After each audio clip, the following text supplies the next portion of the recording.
आज बहुत खुशी के बात आज अयोध्या में आज खुशियाली पूरा भारत वर्ष मना रहा है।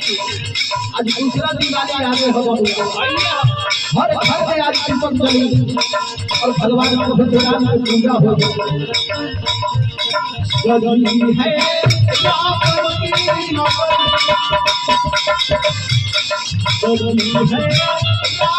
खुशियां बना रहा